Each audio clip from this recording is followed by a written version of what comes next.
I told you, it's Broadway showtime. We just had Cats. Just had Cats. Now we've got Oliver, and we've got Tito Munoz, the music director of the Phoenix Symphony, and the internationally famous star of Oliver, Vincent Jacovo.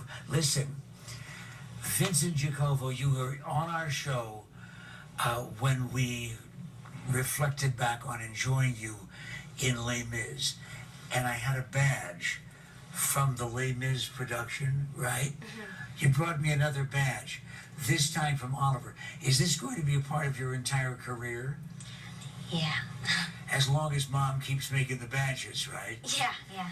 Tito, tell me about your mom and what the Munoz family did to encourage you to decide to stand in front of 60, 70, 85, 100 people with just a small stick. That's a very good question.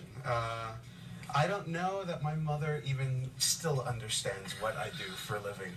I think she's kind of in awe. Where does she live? In New York City. Is that where you were raised? That's where I was born and raised. When did you say, Mom, I want to be a conductor? Oh, I didn't say that until I moved away and became a conductor, actually. So it was kind of a big transition for her also. I started, yeah.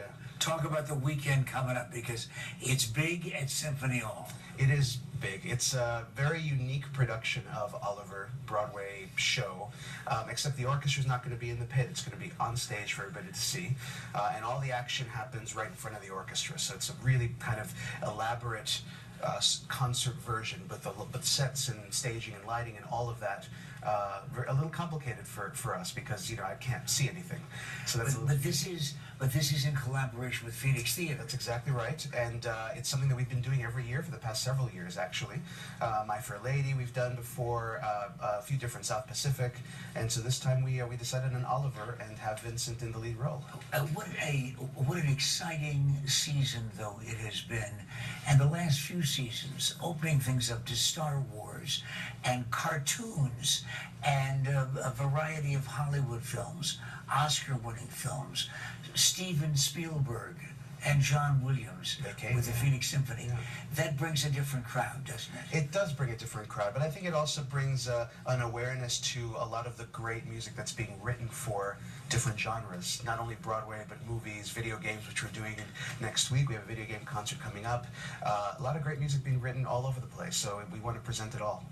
So, this little kid comes up to KTAR radio, and he says, I want to try out to be Tiny Tim in this production of Christmas Carol you've got going on. And he didn't make that, but he made Gavroche in Les Mis.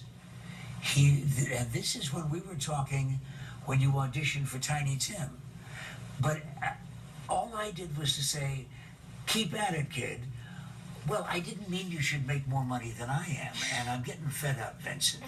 You went from that to some kids' productions, Peter Pan, and then you wound up in a professional production of Les Mis, and you were terrific. Thank you.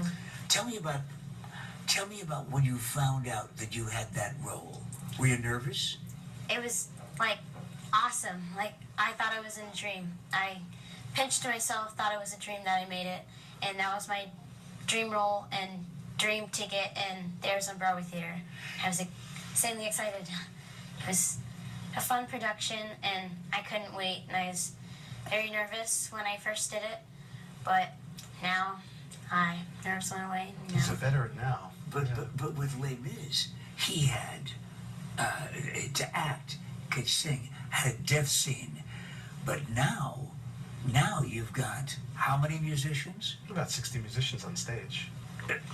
You've rehearsed with the Phoenix Symphony, have you not? Yeah, we did the Sitz Probe with the Phoenix Symphony, and we staged the first and second act on stage. Tell everybody right now, this instant has never had that experience, what it's like to have that sound behind you.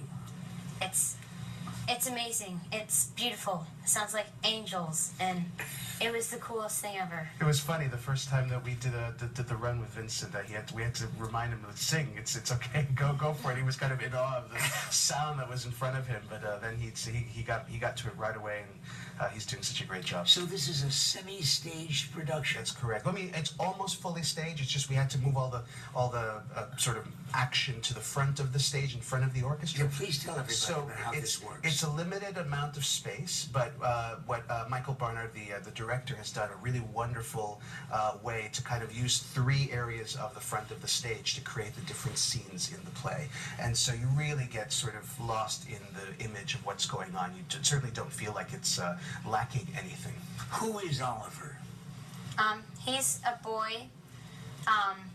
He's poor, and he lives in a bad orphanage, and then he gets taken by Dodger into a den of Fagin, and they teach him to steal pickpockets, like handkerchiefs and watches and wallets, and then I end up in the Brownlow's house, the rich family, and Fagin noticed that Dodger lost Oliver, and so the Brownlows have me, and they're nervous that I might tell them that I've been stealing, and Fagin has been stealing a bunch of stuff that people own, and so Bill Sykes comes and gets me, and he murders Nancy. Nancy is a friend of Dodger, and Don't tell the whole story. Yeah. No, because everybody out there is sitting there saying, well, wait a minute, now I don't have to go.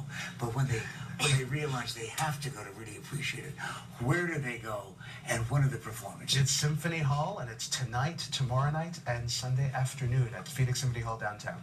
And we should remind everybody the matinee performance Sunday is kind of an unusual time, 4 o'clock. We've run out of time.